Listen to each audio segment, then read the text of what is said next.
Kaboom! Live. Welcome everybody. Third ever live stream. Try and do these every Tuesday if I can. Just talking about my movie ideas for like mainstream movie ideas. Just getting the ideas out there. I'm so tired. Work, then working out, then home. I've got to get back into it. So let's see.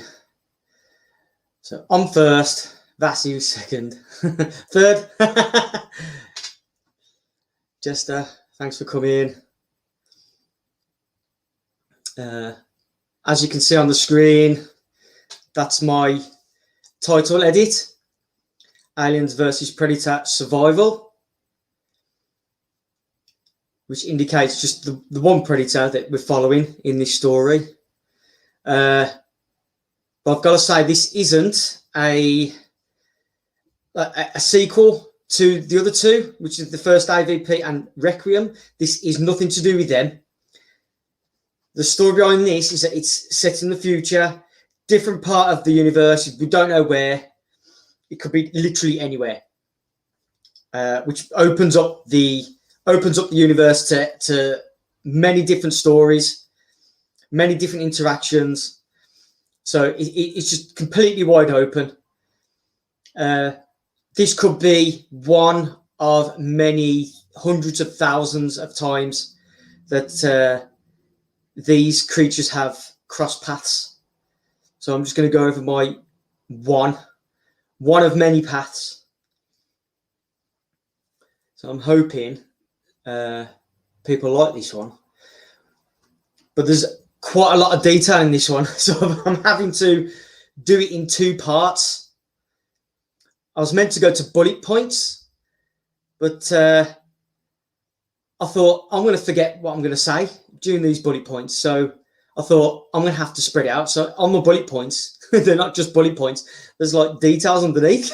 So I'm having to go through as much detail as possible so people can understand my take on all of this.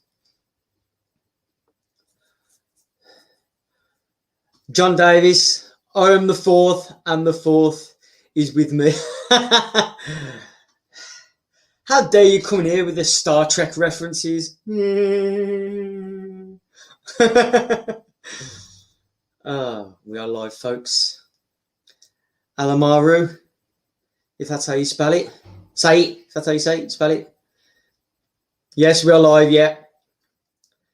Try and do these live. I try and make a fool of myself as much as possible. Yes, it's live, yes. It's Stargate. Don't! Oh, great. Lovely. Well, I'm gonna start straight away. I think people know kind of how I go with these things. It's very, very off the cuff. I have literally no structure. I just talk and just go with the flow. So I'm going to get into my movie concepts for Aliens versus Predator Survival. So I'm going to go through this as if you're watching it. So say you've just turned on the movie and you're going to be watching it in front of you. So I'm going to try and go through scene by scene, go through little details. So just enough details. So, you know, if same future, you see an Alien versus Predator movie and this stuff comes up, you know where it's come from.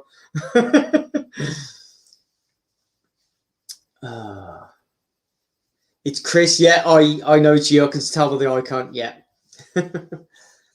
Lovely.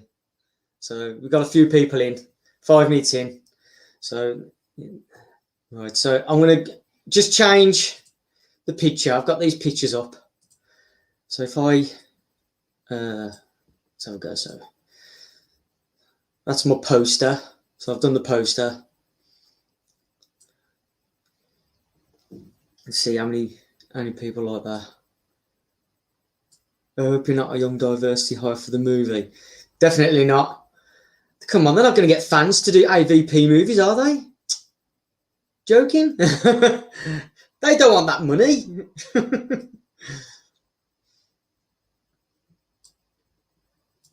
get to that one. Let's go to a bit of a wider one. There we go. Right, so let's get into it. So the movie starts. So the first thing you're going to see in this, the way I would open this, is it's on kind of like a dull planet. It's very dull, and as it's going across the terrain, you hear kind of like crowds, but you can't understand them because the beings, the race that are on this planet are, you could say, in the midst of like an Iron Age or just before. There's no metal on this planet, so they're kind of like grunting, and they can understand each other, but we can't. So they're all a bit primal. So all he was grunting, and kind of like a celebration sort of thing. So we were thinking, what they're celebrating, and they're dragging along in kind of like a sack, and we see this thing flapping inside, but we don't know what it is. It's quite big because everyone's trying to drag this thing along the floor. You hear it screeching. So as it's screeching, it kind of cuts away to a moment, and we hear like tattering. We hear tattering and little tiny screeches. Now this is in the distance. You can hear the crowds in the distance, but we're hearing this tittering. And what goes across the floor really quick is what you'd recognise as a facehugger. And you think, oh, this early? Oh, okay. So it goes back to the crowd, and they're like, ah, and they're getting these like weapons, and they're trying to stab the thing, whatever's in the bag. And eventually they drag it into a massive well. So it's like a massive well, and it hits the floor, and the bag opens, and it's a winged beast. It's not a xenomorph or anything, but it's just a winged beast that they've injured so it can't fly. So it's injured, it's bloody, and you could say they hunt these things for food.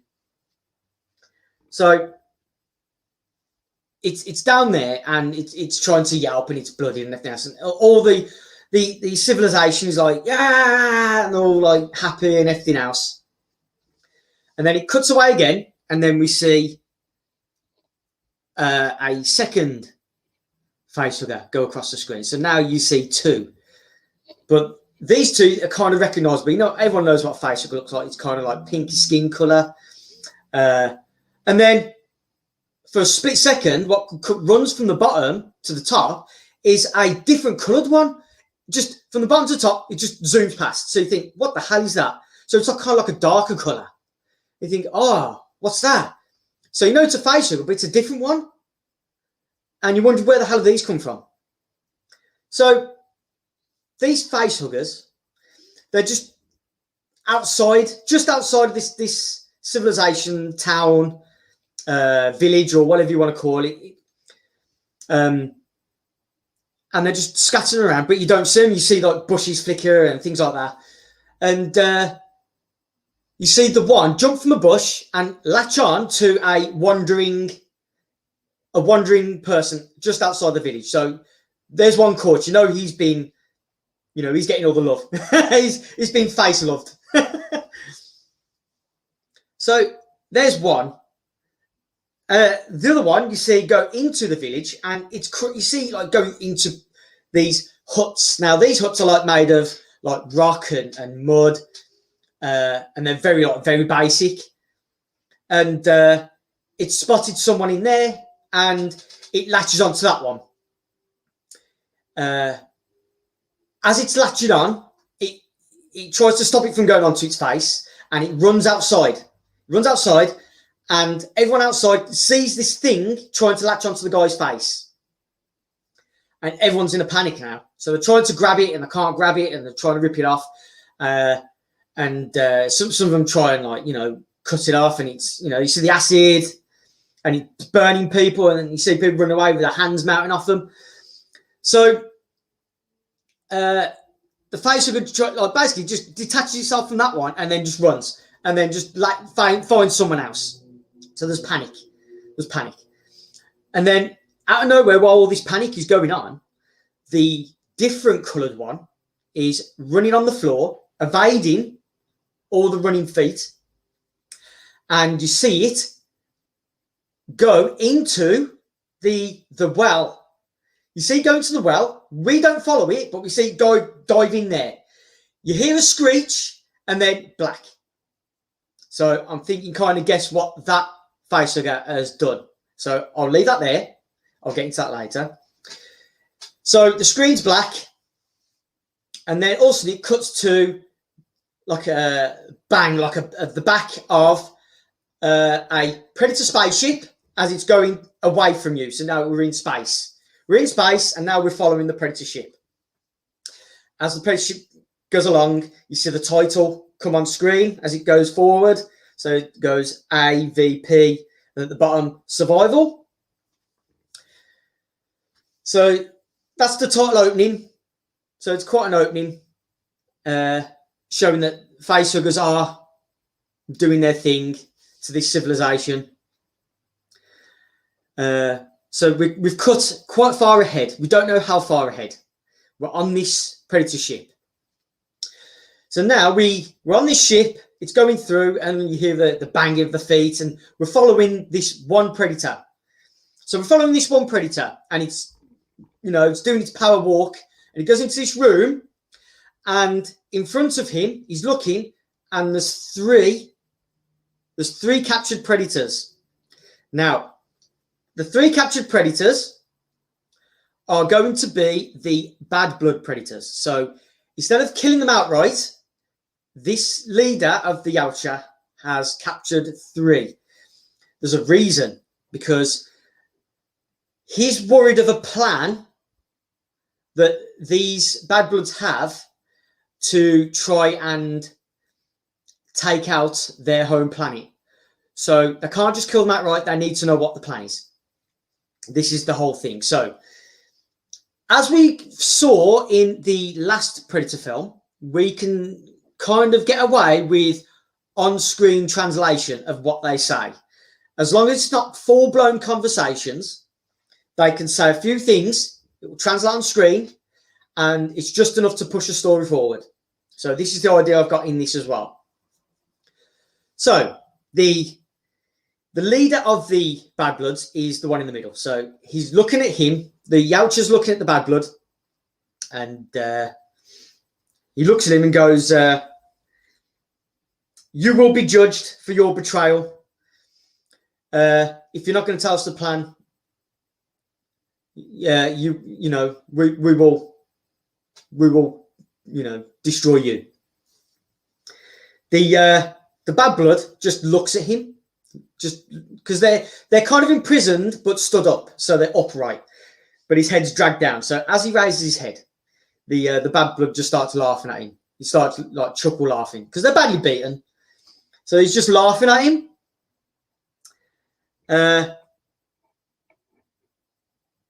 And as the Predator walks up to him, as the Yautja walks to him, he goes, "What are you planning?" And the Bad Blood just looks at him and goes, "Your extinction," as it laughs.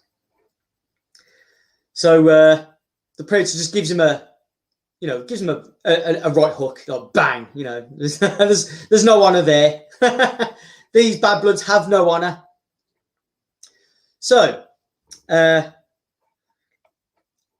Predator steps back, and on its wrist, he basically just says, "Prepare the rip." So basically this indicates that in the Predator, you know, they do the space rip, which helps them go from one part of the galaxy to the other, or universe, or wherever they want to go. This is what he's indicating. At this point, the other 2 Bad Bloods, they kind of look towards their leader, and it's like they kind of like nod. So the Yautja leader leaves the room, and as he leaves the room, you see the Bad Blood leader start hocking up Now, if you've ever seen a cat hock up a fur ball, you know what I'm talking about. They start hocking something up. So the leader starts hocking something up and spits out on the floor this little tiny device. This little tiny device hits the floor, and it's very small, so you know it's not sharp. So I'm going to bring this. I've done some drawings, by the way, so I've done some little sketches. So this is what he's going to hock up. So he's going to hock up this little thing here. It's going to hit the floor. He's going to say something to activate it. It could be a growl or whatever. And it's already kind of like pre-programmed. So it's going to go from this, and then these things are going to shoot out, and they're going to be legs. And then it's going to end up like this. This is like the front view. So it's going to be like a spider. So it's going to end up like a spider. At the front here, we're going to realize that this is a small laser beam. So it's going to command it to weaken the some of the areas that it can break out of after. So it's going to crawl up. It's going to use some laser shots to weaken the metal restraints. So yeah, you see, force its way out. So you know it's breaking out, and during this time, it's going to go back to the cockpit. So they're charging up the rip, to fire the rip. It's charging it up. You can hear it. During this time, you hear an alarm. And everyone's like, what the hell's going on? So now the 3 bad bloods have now escaped.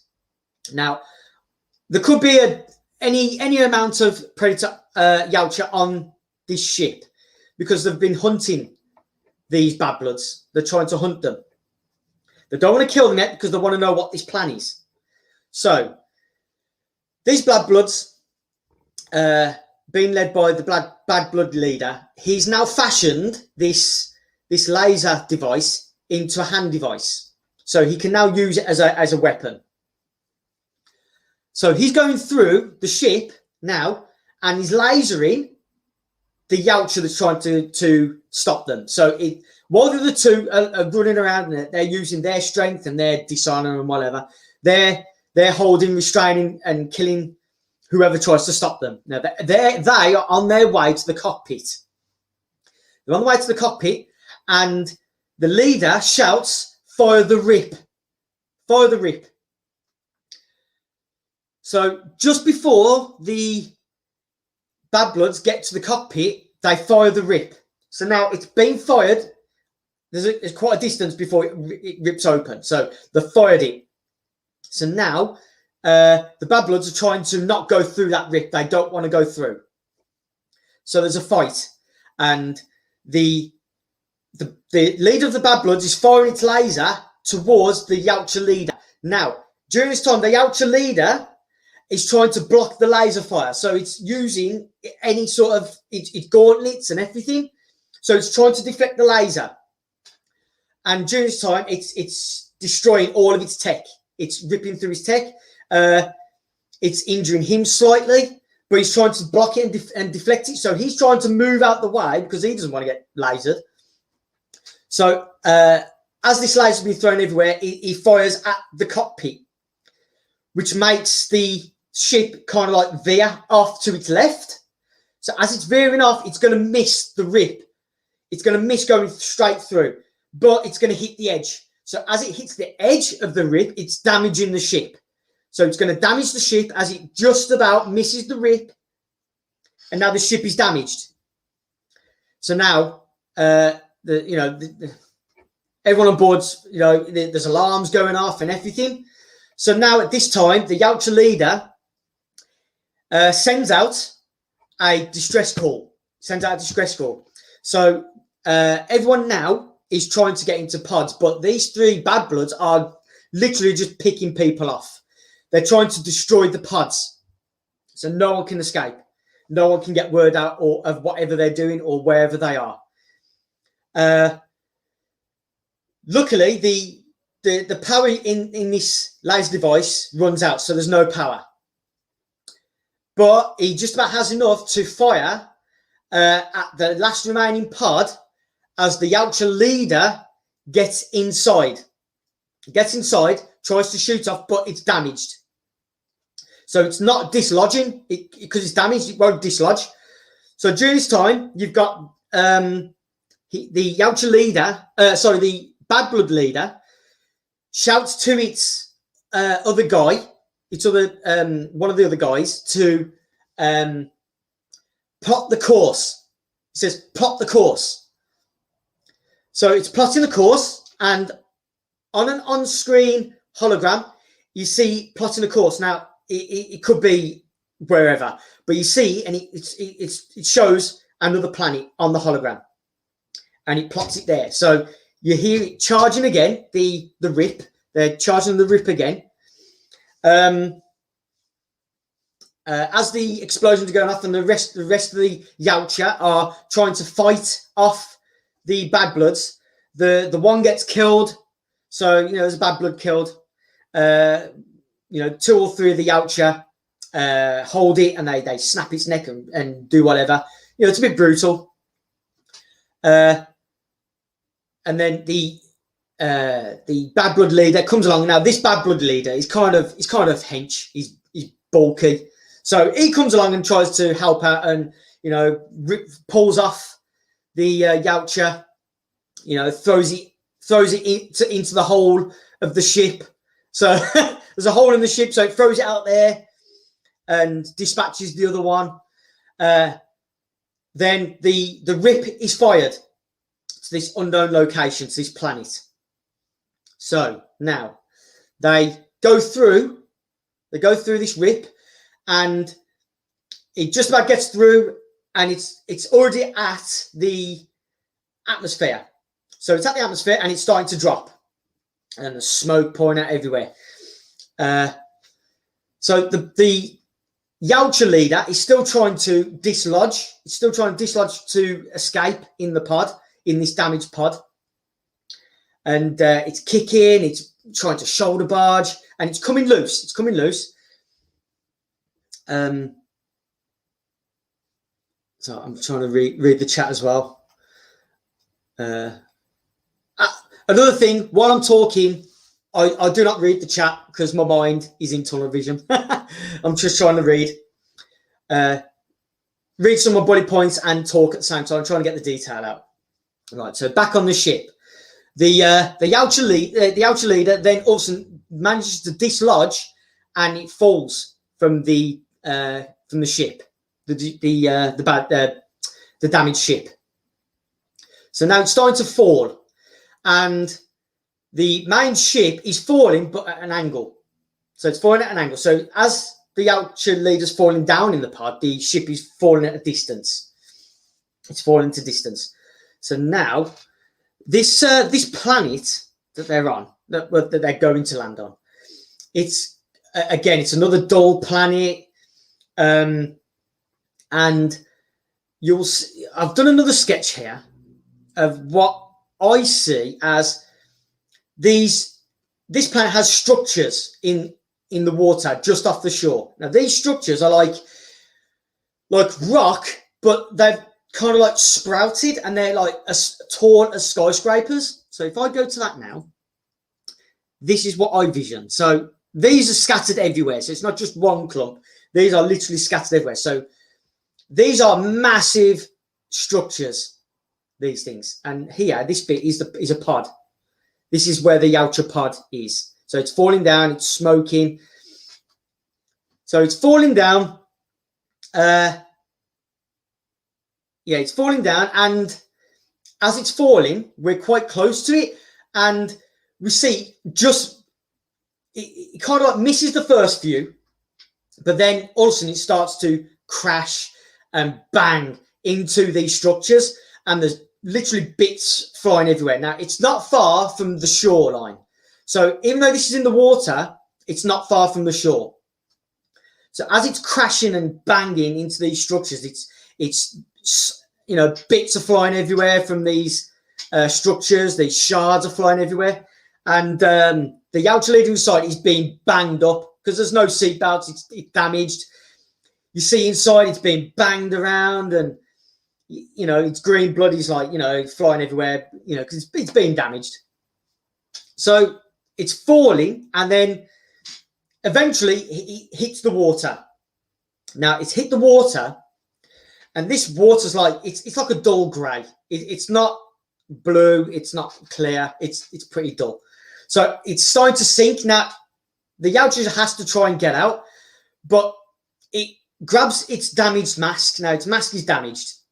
So it was hit with the laser and it's been crumpled up and whatever. But it grabs that and it's trying to hit its way out of the pod before he drowns. So he breaks out and he kind of swims to the surface. You see the green blood mixing with the water. You know, it's damaged. He's struggling. So as he comes onto the surface, he's really struggling. So he sees there's bits falling everywhere where he's been crashing, and he sees the shore. So it's now struggling to get to the shore. So it's struggling. And this is kind of like a callback to the first Predator film, where you see Dutch crawl onto the shore, and then you see him just crump into the mud. So that's how I see the Predator. So it's like a callback. So he just about makes it to shore, and he hits the mud. So now, as he hits the mud, he's looking. His head's down to the side. So his eyes are looking up to the ship that's falling into distance. So he's falling into distance. And then you see all the smoke and everything. And then you hear like a faint crash, like a thud, like an impact. So you hear it. And that's when the Yautja basically just passes out. So he passes out, and then it's black for a while. So it's black for a while. And then all you hear then, it kind of like cuts back into like a screech. You hear like faint screeches in the distance. So then this time the Predator, the Yautja, wakes up. You don't know how long has passed. It could be minutes. It could be minutes. It could be an hour. So as he wakes up, he jumps up onto his feet and in like a ready position. So he's in a ready position, and he tries to activate his wrist blades. Tries to activate them, but it's not working because they're damaged. They're sparking. It's like sparking, but he's hearing the screeching in the distance. Now he's like, shoot. He's like thinking, crap, I've got to stop this. I don't want no one to know I'm here. So he rips it off because it's sparking. Now the blades are damaged. It's beyond repair. He can't use nothing from it. And he chucks it into the water. So he's realizing now he's got no tech, and he sees its damaged mask.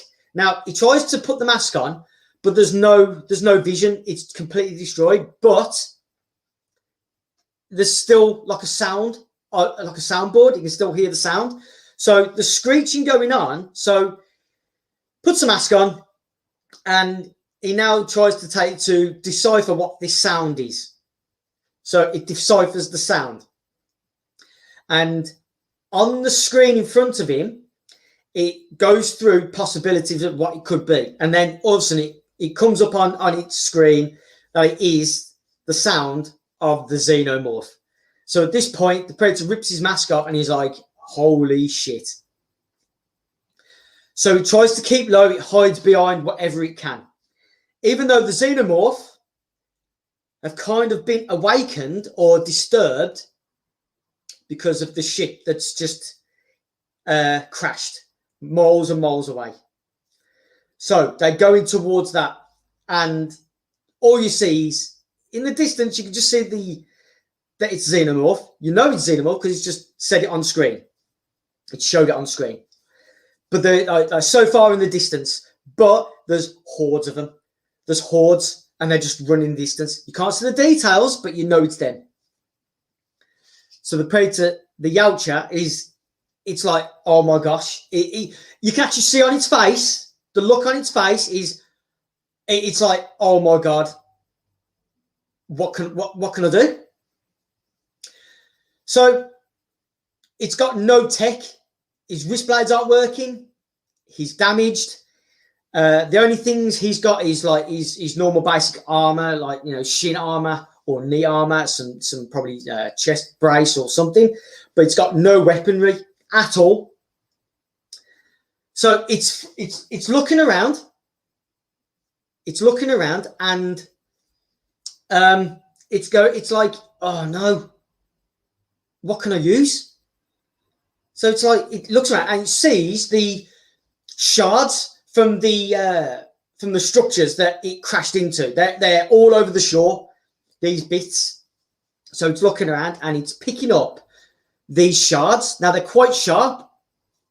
So if you've ever pictured like broken glass, and it has that sort of like look.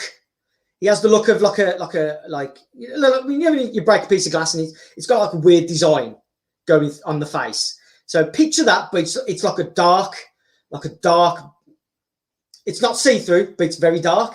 So this rock is sharded, and he's picking up the shards, and he's trying to put it bits and bits in its pouches, like you know, like if it's knife shaped. He's picking up these things, and he picks up a few that are kind of like the length of its arm. So it's got a couple of blades, and he picks up one that's quite big. So it's like a staff, and he's trying to handle it so he don't cut himself. So he's picking these things up, and he's thinking, you know, I need to defend myself. I've got no weaponry. So it's now looking at the terrain. The terrain, there's hardly any greenery at all, and if there is, it's very dull. There's no colour. It's just all rock, stone, mud. So as I turn this on, I got a bit of paper in front of me, and it realizes that it looks at a device on its other wrist, and it's like all it's got that is like a countdown timer. So he tries to push a few buttons on it, and it shows a timer. Now this, when he set the distress call on his ship, it kind of sent a timer on his phone that we're on our way. We're on our way. So it's got a countdown timer on his little device that he's got on his wrist, on his other wrist. So he realizes that they can't track him. He's hardly got any tech apart from this little countdown timer. So he's thinking, well, if I'm going to be rescued, I've got to go to where the rescue ship is going. So it realizes that it's got to go to the crashed ship. He's got to make its way there, and it's going inland. And then it knows that it's the Xenomorph everywhere. So it's got to make its way to the ship if it's got any chance of being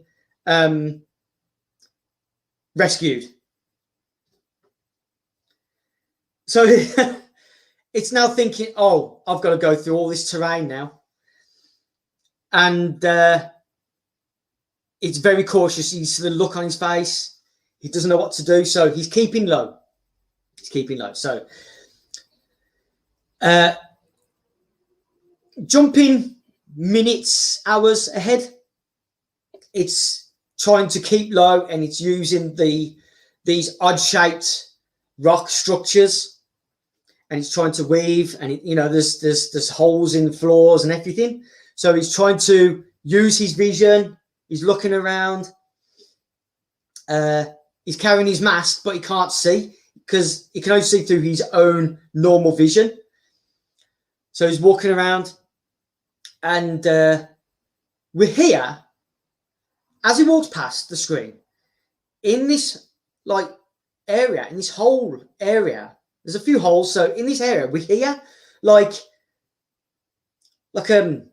something open, like an alien egg open. We hear that. So it's that noise. We hear that. And then he cuts away back to the Yautja, trying to, walk away, trying to go inland. And you hear a scuttering. And he looks around and he can't see nothing. And you think, okay, we know what it is. But he's looking around and he's thinking, where's that coming from? And he hears something scutter around. And he's looking around again. This thing is also using the rocks to hide behind. And he's looking around. And then it looks one way very sharply. And then from a shadow, we see a facehugger. It's a facehugger, and he grabs it out of midair. He grabs it out of midair, and it's trying to get to him. And he's like, you ain't getting me. So he's grabbed the one, and he's got his blade, so he throws it, and then he stabs it with one of his shards. So he stabs it with one of his shards. It goes through the facehugger, kills the facehugger, and then he pulls the blade with the dead facehugger onto it, and he looks at this shard, and he's looking at this shard with the acid for blood dripping off it, but it's not melting the shard. So this rock has a resistance to this acid. So he's looking at it, and he's like, So he's looking at this acid dripping off, and then he looks beyond the blade, and he sees more facehuggers running towards him. So now he pulls out another shard. So now he's got 2 shards. So he throws off the dead facehugger, and he sees 3 more facehuggers jump towards him. So of course he slashes, moves out the way, slashes, and then he sees the other one and then stabs that one. So he's killed now 4 facehuggers. And he has to try and evade the blood that's flying around. So he's evading. So he sees these facehuggers on the floor, and then you see him look towards the screen as if he's looking in the distance. And then you see the shock in his face again, and he's like, oh my gosh. And then he starts to run away, and then you realise there's about 20 to 30 of these facehuggers running after him. And he's like, holy shit. So he runs. So it's a chase scene. So he's being chased by these facehuggers. And as he's running away, he's ducking and jumping over these rocks. So he's showing that he's got some skills when it comes to parkour. So he's showing all of that. He's showing all the skills of jumping over ridges and through holes in rocks. So he's jumping through holes in rocks to try and get away from these facehuggers.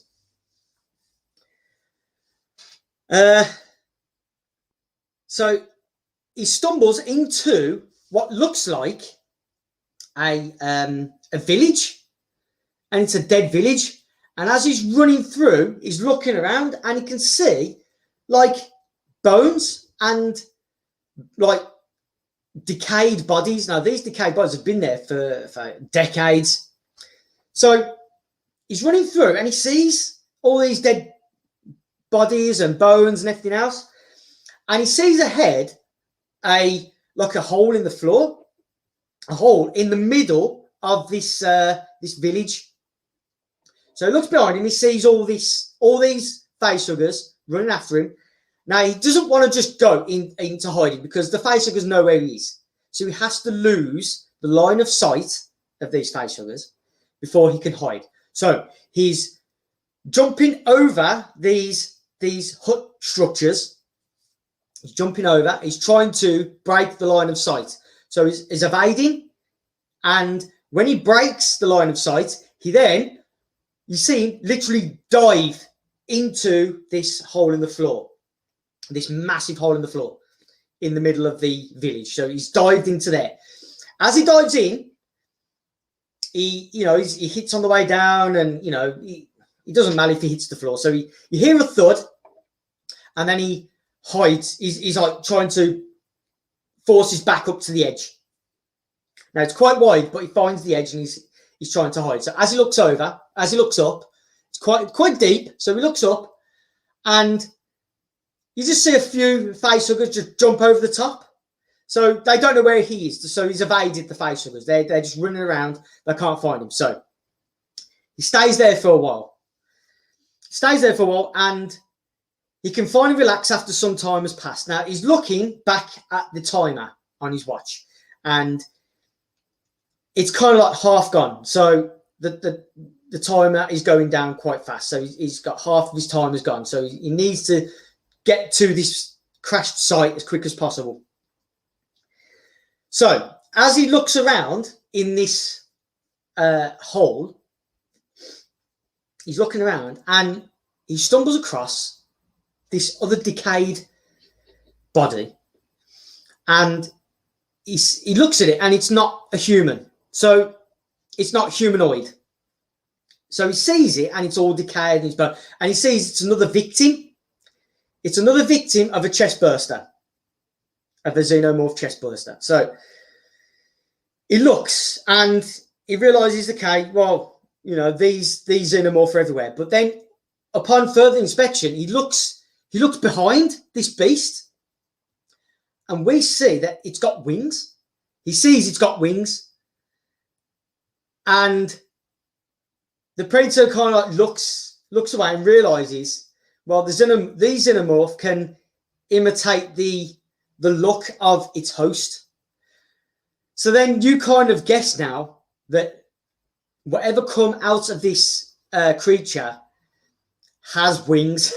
So I'm trying to bring a new creature, a new Xenomorph that hasn't been seen on screen before. So you know that this Xenomorph that's come from this beast has wings. So this is going to be a reveal later. So you know it's coming. It's there. So it's got the look of the Yautja has the look of concern. So it looks up and then you see making its way up. So it's climbing. As it climbs out, looking around, it's trying to survey its surroundings. Is like what happened around here. So it's looking around, and you see these bones everywhere, and they've all had facehuggers on, the chest bursters and everything else. And he comes across this humanoid who has literally killed a Xenomorph.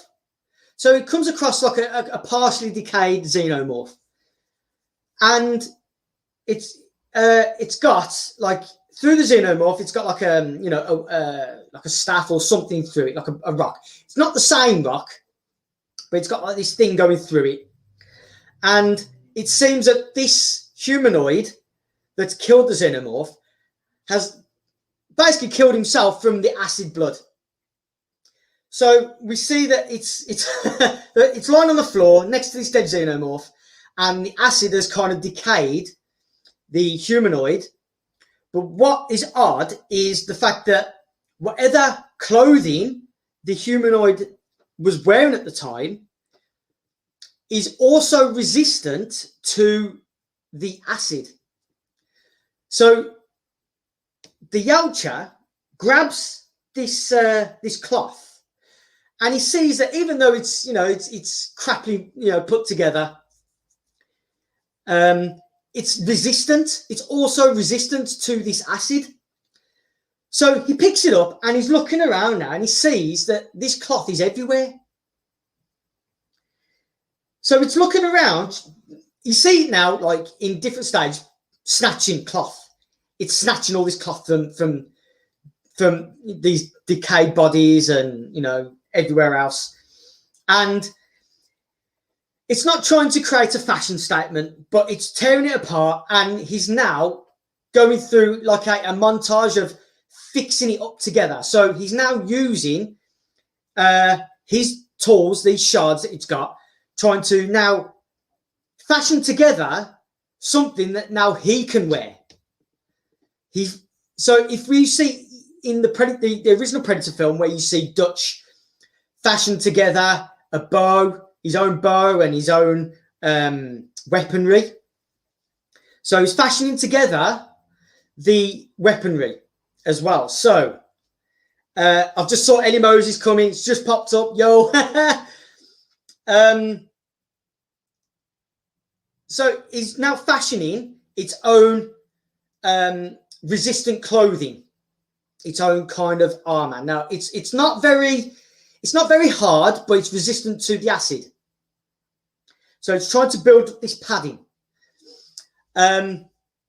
So when he finally puts it on, you see him put it on and he's stitching up and he's latching it on and he's tying it up.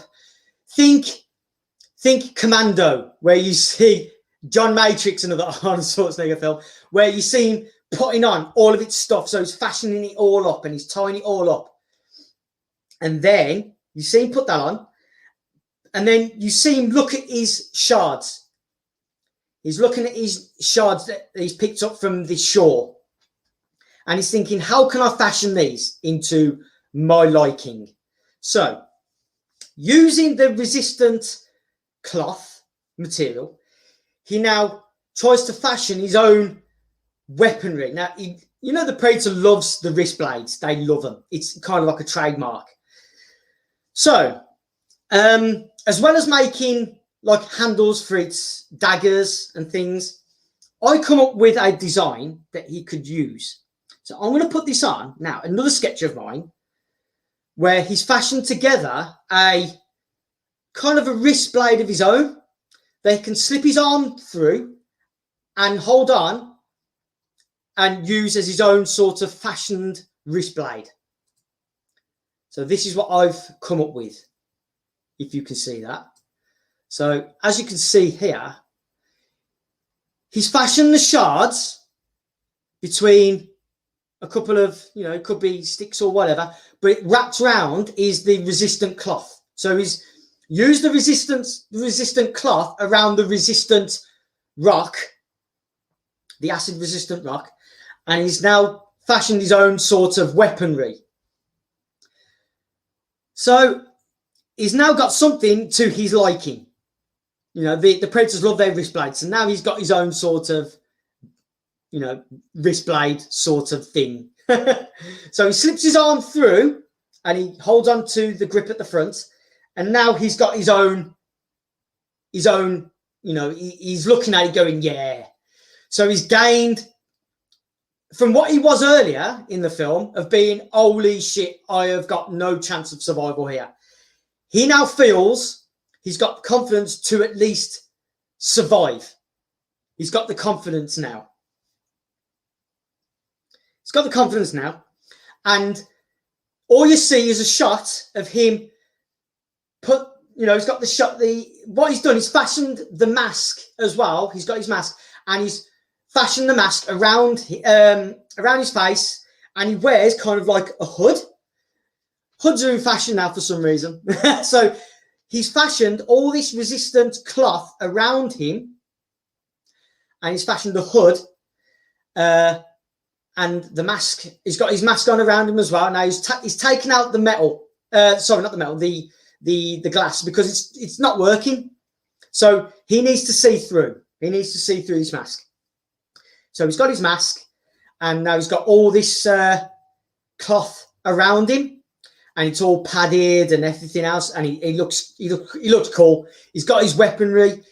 He's got not just his weapon he's seen in front of him, but he's now fashioned a kind of like a rock staff that he's now put round behind him, and he's got blades that he's stuffed down his belt that he's fashioned. And then you see him stand in front, and now he's ready. He feels ready now. And then he looks at the device in front of him. He looks at the device of the timer, and he hasn't got long, but now he's now on his way. He realizes now, I'm kind of in the right frame of mind to survive this and get off this bloody planet. So you see him run off. You see him run off outside of the village, and then it cuts off. So I'm going to cut it off here. So this is my part one. This is where it's going to end. So you've saw a change of what the Predator is like when it's got no tech. It's worried. These Predators can live up to 200 years. And if you know what children are like today, they grow up around technology. So if you was to take their mobile phone away from them, they feel lost. It's like, oh, I can't do nothing now. I can't do nothing. I'm bored. They feel like, useless. And this is the mentality of the Yautja at this moment. They've lived for God knows how many years, hundreds, thousands of years, around technology.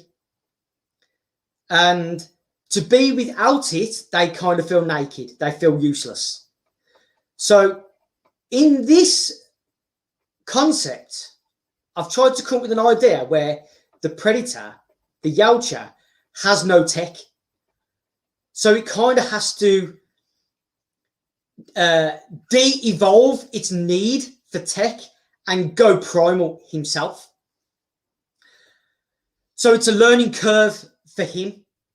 It's a learning curve. It's like he has to go back to its roots. So he has to go through that feeling. We go through that feeling of like, it's got no tech. How can it survive with no tech? I think this is my last picture. Is it? Yeah, it's my last picture.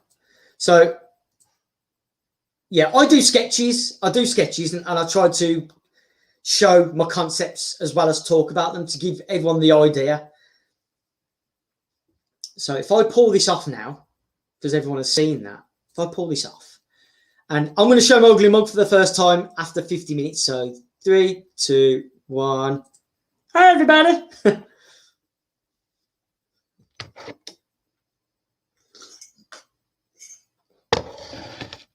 Oh, so I've been talking for 50 minutes. So that's my idea. There's no humans involved in this concept whatsoever. It's just totally aliens and predators. There's hardly any dialogue apart from what you see translated on screen. And it's not enough to bog you down and go, oh, do I have to read this? I want to see aliens and predators. It's not bogging down anything at all. You see the translation on screen. So it's just enough for you to push the story on and you know what's going on. Well, you don't know what's going on, but you know that it's trying to follow a course. So we're just following this one leader, Yautja. And you see at the beginning, it's full of confidence. It's all badass looking. And then when it's got no tech, basically he's shit scared. It's like, I haven't got no tech. I can't defend myself. What do I do? So as the film would progress, as the story would progress, it realizes this, the shards from the rock that it's been crashing down onto is acid blood resistant. So it's thinking, okay, this stuff is useful. After killing off Facehugger, so it realizes that it's resistant. After being chased, it comes across the village that you see at the beginning of this story. And then you know that there's a new Xenomorph with wings, not flying around, it's around. So you know that that's coming. You just have to wait for that. And then after seeing that the cloth that this civilization weave together is also acid resistant. So there's something on this planet that's acid resistant. And it realizes now that I can now use its skills. I'm going to use my skills and put together something that I can now wear and not be worried about fighting off Xenomorph and being splashed with this acid for blood. So that's to be careful, because if it's not cut resistant. It's not cut resistant because it can cut through it.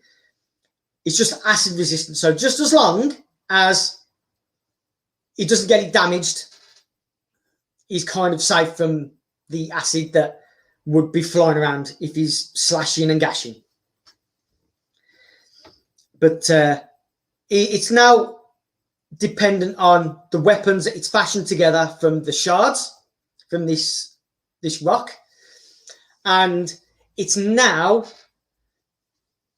the Yautja now is relying on its own instinct. It's not relying on its tech. It's not relying on anything tech related, apart from the wrist watch that it's got, the countdown, and he's still got the mask on that can decipher sounds. So he can still know where a sound is coming from. So it still has to rely on the mask, because even though the mask is really damaged, it can only decipher sound. That's why he's taken out the visors at the front and he can still see out. So I'm going to, next week when I do a part 2, I'm going to try and do sketches of a concept of how I would want this Yautja to look like with all of its garb. I'm going to try and do a few sketches of the concept. And then I'll get into the part 2 of this. So I'm going to, try and do sketches to try and show you what I see, as well as get into the reason why the Bad Bloods would want to come to this planet. Why have they chose this planet? If this planet is infested with Xenomorph, why would the Bad Bloods set a course for this planet? So it's not just a stupid story that you follow through. It tries to make you think, why here? What is the plan of these Bad Bloods? So I'm kind of trying to create a story that's easy to follow, that you don't need hardly any dialogue at all. The Predator is very expressive. It's physically expressive. It can express it through, its physical movements or its facial movements. You can see that it's in distress.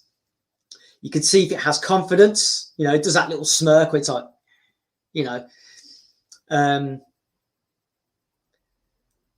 So it's something different to what we've seen already from all the other Alien films, all the other Predator films, and the AVP films. If there was an AVP film that was going to come out, people would just expect the same thing. You're going to follow humans. People want to see the aliens and the predators. There's going to be a lot of human chit chat, and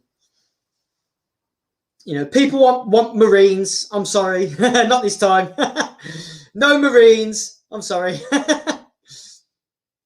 But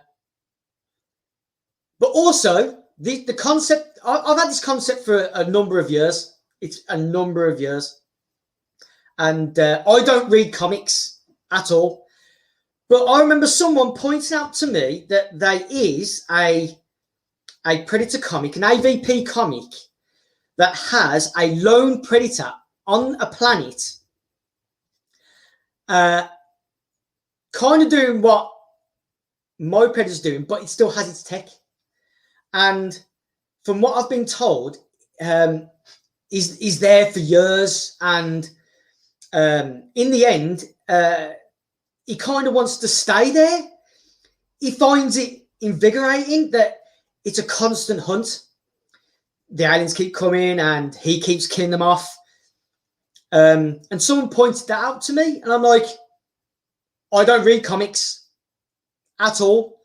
So someone points out saying, you're copying that. And I'm like, well, how can I copy that I don't know of? I've had this concept for years as well. And I'm thinking, well, I don't read comics, so I have no idea. But when someone pointed this out to me, I kind of did a quick Google search and a wiki. And I had a quick read of it. And I'm like, I can see why people think it's the same. But the AVP comic, the Predator on there, still has all its tech. He wants to remain there, but in my story, it's not going over years or months. It's literally probably about a day or two. So you're following this Yautja leader trying to survive. So in this part 1, in this first half, it's just going through the change of what it's like with tech, and then what it's like without the tech. Feels vulnerable, to now having a bit more confidence of going back to a more primal roots, now that it has a bit of confidence, knowing that this stuff is acid resistant, it can fashion its own weapons. It doesn't have to rely on the tech apart from the mask that it's got. So I found it an interesting concept and something different to what we've already seen. I wanted something different because I was kind of bored of seeing the same thing over and over again, the same copy and paste. Aliens die, then predators die, and then humans are there, and it was the same thing. And I thought, I want something different. But then people kind of didn't like it because they said you've got to have the human element because, you know, you've got to have something for people to latch onto, you know, the dialogue, and people won't like it following the Predator and everything else. They want dialogue, and I'm like, as long as it's seeing things on screen and it can follow what's going on, I feel that it doesn't need dialogue. It doesn't need it. As long as you kind of guess what's going on, as long as the action keeps going and it's got the basic structure of you know the goal of the Predator, you know the goal, you know it's trying to evade Xenomorph. There's something ahead that we haven't seen yet. And now the Predator's got a bit of confidence. So what can happen from here? So I'm going to read through the chats because I've not read anything. I'm so sorry. Sorry, not sorry. I'm not a YouTuber. I'm just trying to get my ideas out there. So if I go back, 1 alien to 4 predators, 1 and 2 for me. Oh, you're on about the films. That's Alamaru. I think this is why I enjoyed Alien 3 a lot, because it was the first Alien was good. It was, you know, it built up the tension of this alien could be anywhere. Where is it? Oh, and then Aliens was a change in pace, a more action-based change in pace. You're following the Marines, and you know, you got the weaponry and the sentry guns, if you've seen the uncut version. And you got all these aliens everywhere, and it's like, oh, aliens everywhere being blasted apart. You know, you got the characters, Hicks, Hudson, Velasquez, Apone, yeah, all these, and they're all the quips between each other. So it was a nice change of pace. And then Alien 3 come along, and again, it was something different, a nice change in pace. It went back to the first time with the 1 alien, but it had the mix of a load of characters as if it was aliens, so it was kind of like a mix of the two. And some people didn't like it, but I find it one of my favourites. It's one of them films that I like because it's a different tone again, but it was enjoyable.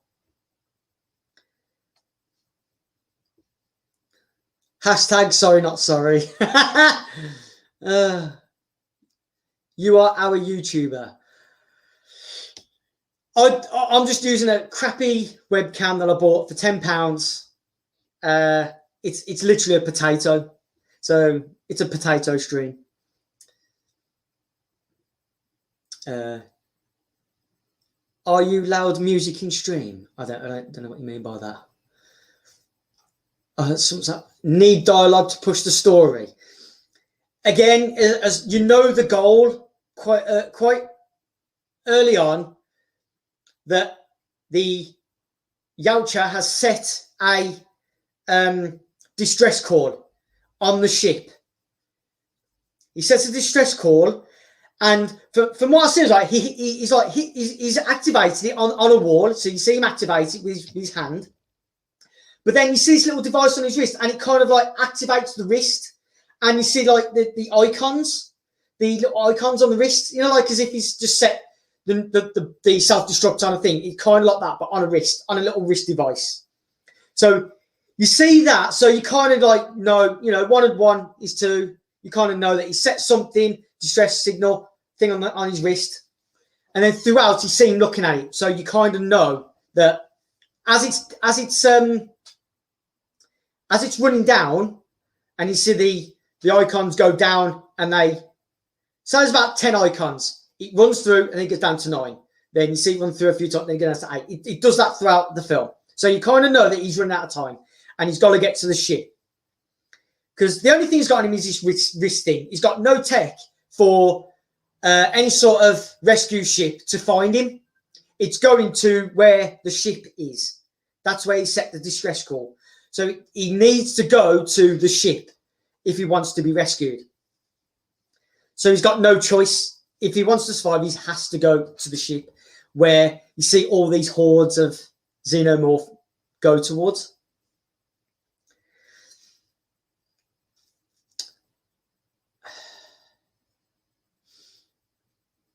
Let's have a look here. I've been going just about over now, so I'm going to go a few more minutes. Yes, more sketches, please.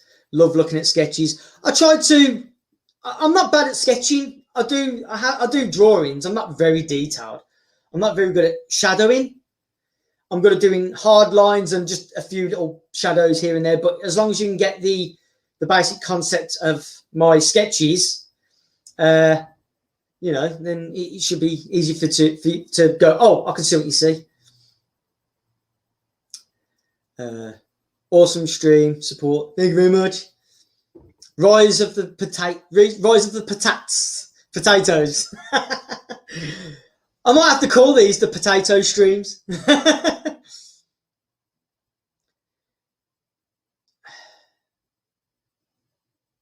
Could work like Castaway. Kind of, but I mean, there's dialogue in that. But this Yaosha has literally hours, probably about a day, to get to where he needs to go. So he can't mess about. But he has to be very wary. And to kind of look at it, he stumbled across the village. But there's a reason for this village, because you realise that, where he goes from, go back to the beginning of the film where you see the humanoids chuck this beast down into that hole in that well. It goes back to that, and you see that it's that third facehugger, the different looking facehugger, has gone into that hole and impregnated the beast, the winged beast. So something's coming later, something you've not seen on screen, but it's been in the comics before. So I haven't said that, but this creature has been in the comics. So I would like to see it on screen. This is one thing I'd like to see on screen from the comics. There's a picture that you see in the comics of a winged Xenomorph.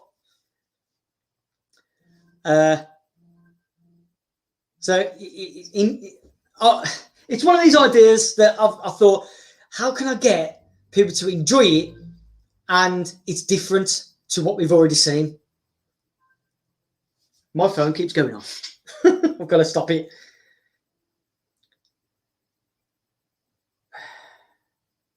Snooze. Here we go. It's off. So, from what you've heard of the concept in this part 1, I'd like a rating out of 10 so far. So, a rating out of 10, 1 to 10.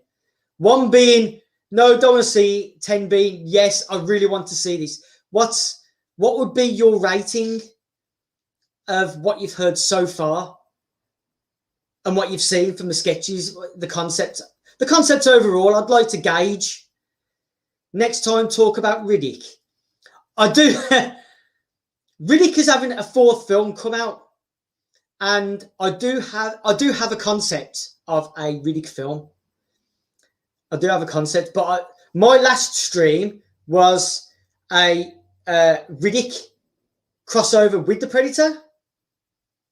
That's my last stream. So if you want to check that out, you can have a look at that. That's another just over an hour as well, going over that. 9.5 jokes, 100. Thanks. Vasi, 10. Thank you. I don't know how to pronounce your name. Is it MNAHO?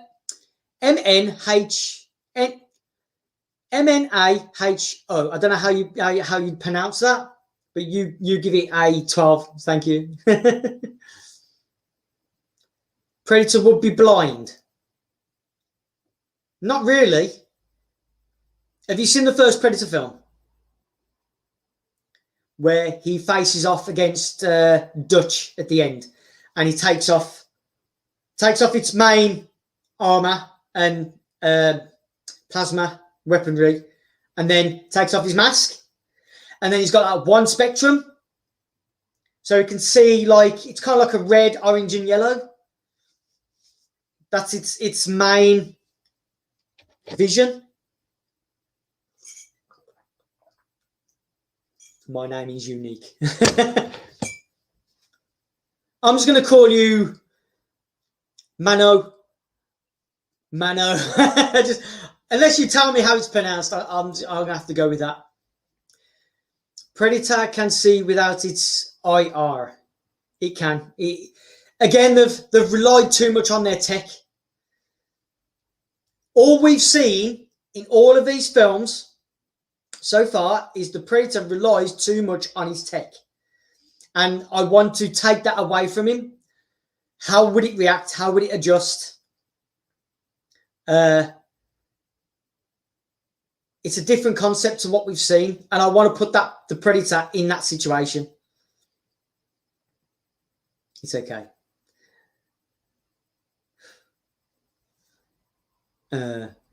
Heat Crematoria is a hot planet. Yeah, but I haven't got the Predator on that planet. Depends on the plane or planet, right? It kind of does. But again, it's the Predator relying too much on tech, you know, to do everyday stuff.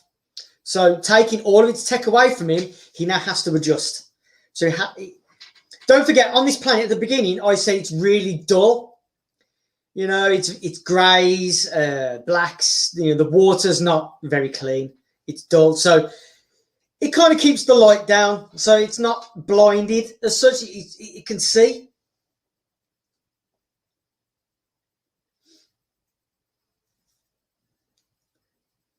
So I'm glad that people kind of like the concept. It's a different concept.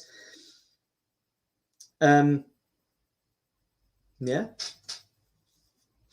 So people kind of like it. So you're interested in part 2. So the Predator now is kind of adjusting, and it now feels confident now to head towards the pickup point. But it's still the unknown of why the Bad Bloods have chosen to go to this planet. Why this planet? And you're going to find out in the second part, which will be next week. So you're going to have to wait a week, a whole week, which gives me time to do some sketches.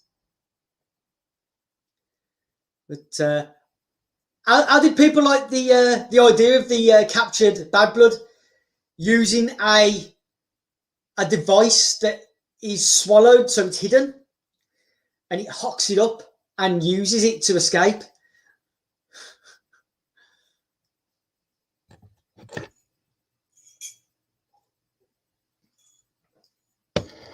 Tried to come up with some new tech, different ideas.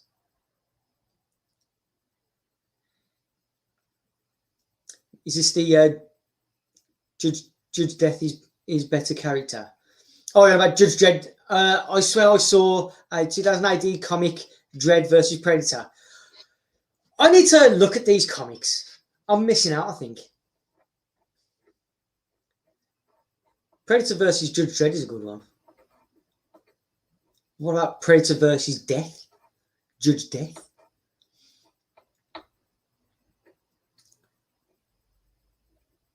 Oh, cool. I missed that part.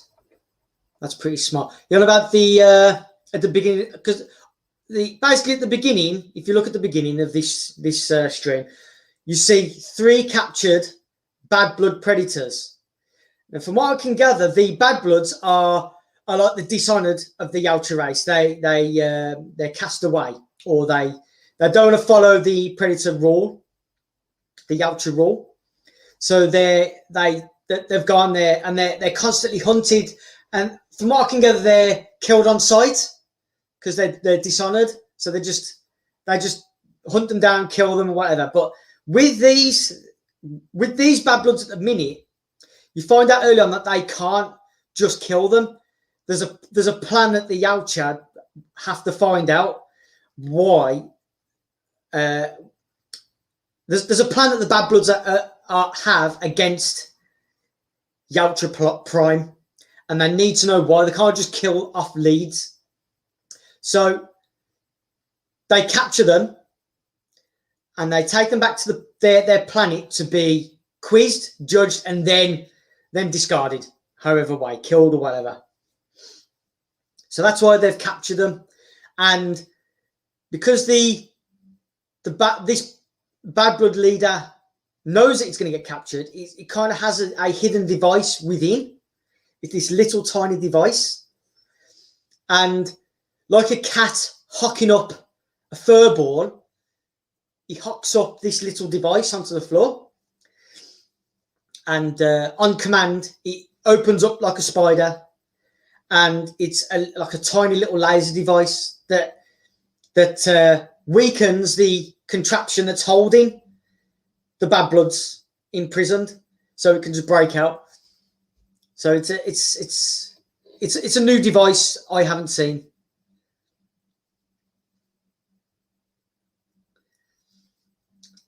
And then again, it's displaying the tech that this Yautja race love to use. They come up with all this new different tech, and then you see later on where there's no tech. So this Yautja has to adjust. He has to go back to his primal instincts. And if you could picture Rambo, picture Rambo where it uses its surroundings. It's silent. That if you could picture this Yautja now in like a Rambo sort of role, you kind of get it.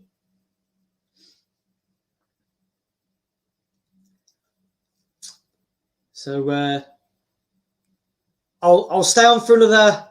I'll stay until for another 10 or so minutes. I'm just wondering if anyone's got any questions. If not, then I will not bore you any longer.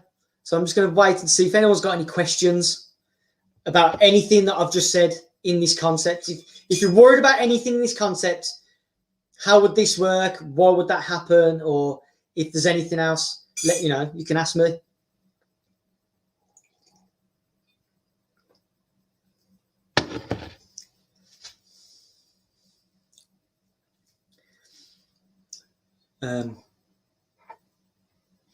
No questions so far. So I'm going to take, if there's no questions, I'm going to take that everyone's happy. That's how I'm going to take it. Everyone's happy. There's no questions. I've laid out the details the best way possible, and you all understand.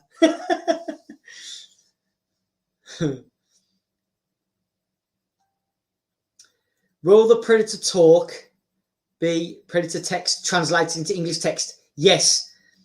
It's not going to be a lot. It's just enough for you to realise why the Yautja have captured the bad bloods instead of just killing them outright. The Predator would say to the bad blood Yautja, what have you got planned? What are your plans? Or what are you planning? And then the bad blood would just smirk and laugh. It'd smirk and laugh, and then it would say simply, your extinction. It would say it on screen. There's going to be a bit more later on. A bit more of this text later on.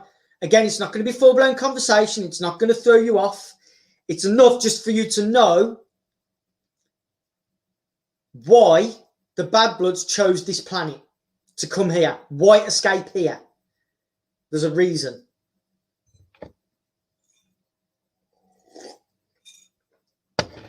So this concept would also open up to the on-screen debut of the Bad Bloods as well, and how evil and malicious they are. Like, it's like there's no honor, no code, and they absolutely hate. They hate the Ultra Prime. They hate their rule. They just want them. They want them gone. I'm happy, loving the ideas. Thanks, Jester. Mano, I'm happy. Vasi, no questions for me. Thank you. So I'm introducing quite a lot of new things, but I don't need to bog the whole concept of like, oh, it's too much. I can't get used to this. It's enough. It's different enough for you to follow. There's enough new things there for you to get interested in and open up new doors. As this concept is literally one path of many hundreds of thousands of times where they've crossed paths, the aliens and the predators. But in this one, it introduces the Bad Bloods as well. So I'm trying to get them in there.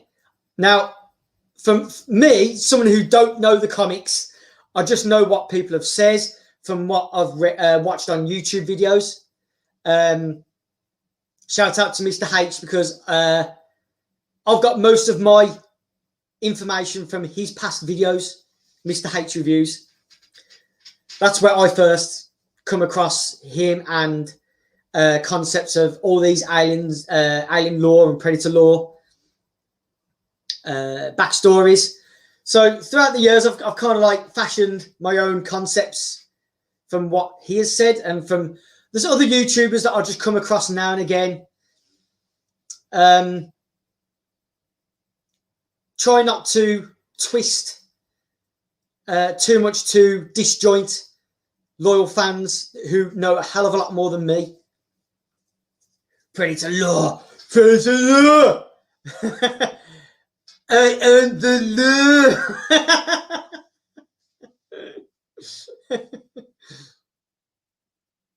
Acid Glow, yes. Acid Glow is another one. I've come across him a few times. Yeah, you've just reminded me. Thank you very much. Thanks, Browser 12345. Yeah, and shout out to Acid Glow. He's another one. But the first person I did come across was Mr. H, going through all of his videos, all the Alien Predator AVP. Yeah. You better know. Yeah.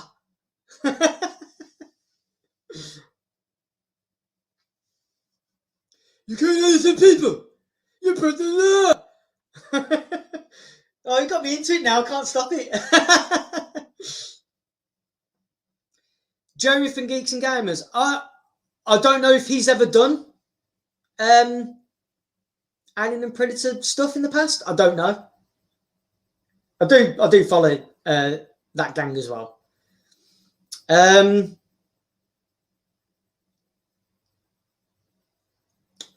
So there you go. That's the concept. The half. This is part 1 of 2. AVP Survival, a concept that's not a sequel or a prequel. It's its own story away from what we've already seen. It's a combination of different things together to try and make it different, but not too different that pulls you away. So I'm hoping that people can, like, use this in future and go, we need some new concepts. I'm hoping that, this is a fresh concept that people will kind of want to see.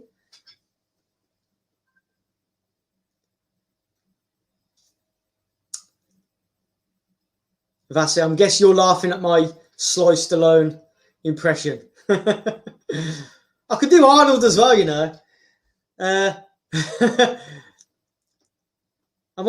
Shall I do Arnold? He's on the phone. He's on the phone in Jingle All the Way. He goes, he's like, who said you could eat my cookies? Put the cookie down now.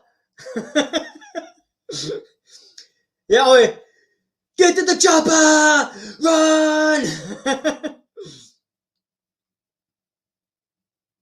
Or in Kindergarten Cop, he goes, he's got the shotgun. He goes, this is my party pooper.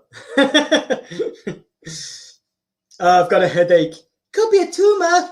No, it's not a tumor. Not a tumor at all.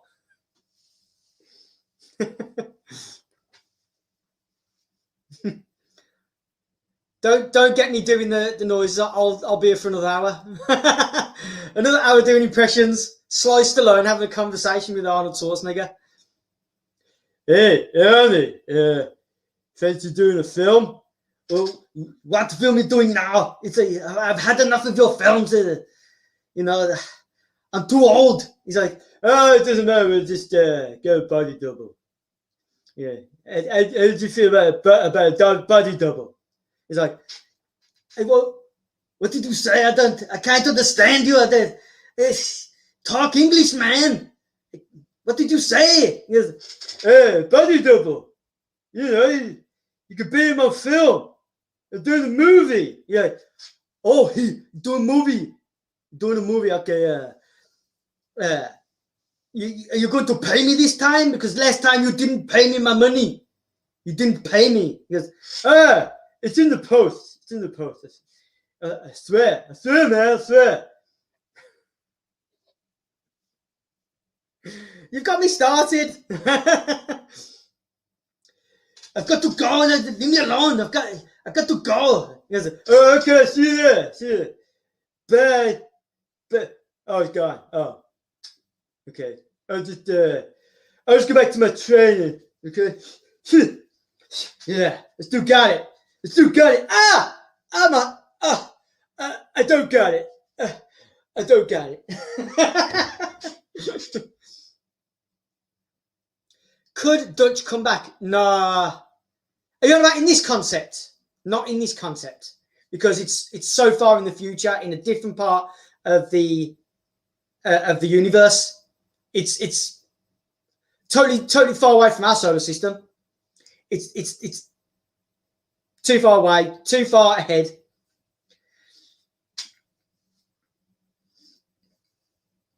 Total Recall. I'm trying to think of a line.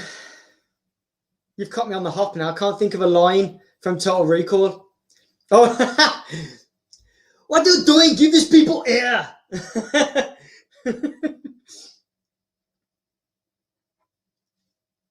Hello. I am not you. You are me. No shit.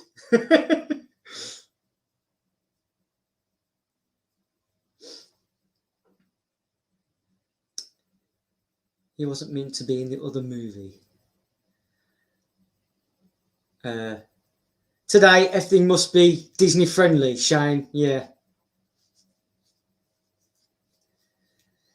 But, I mean, because there's no, there is blood, but it's not, there won't be a lot of red blood in this concept, because you just got aliens and predators. With the humanoids at the beginning, there's not that much blood. And because it's been decades and they're decayed, the blood's just going to be dried up anyway. So could it be, I don't know, it couldn't be a hard R, could it, or an 18? I don't know. Because there's no swearing in it. And there's no red stuff. But there's loads of green stuff flying everywhere. So I don't know how that would work. I don't know what the rating would be, but people want to see Alien Predator action. And getting into the second part of this, they would be a lot.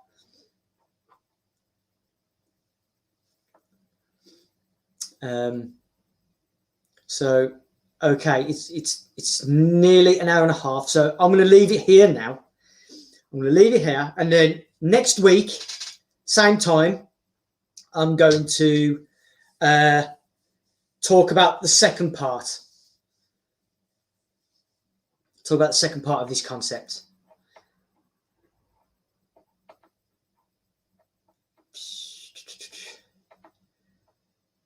So I need to go and do my modelly duties.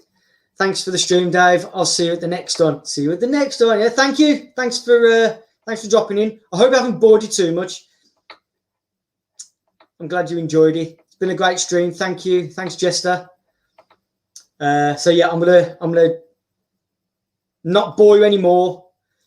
Hopefully you'll be here next week for the second part. So yeah, thank you very much. I'm gonna go now, and your view is mine. Thank you very much. Have a good one. See you next week. Bye bye. Bye bye. Bye bye.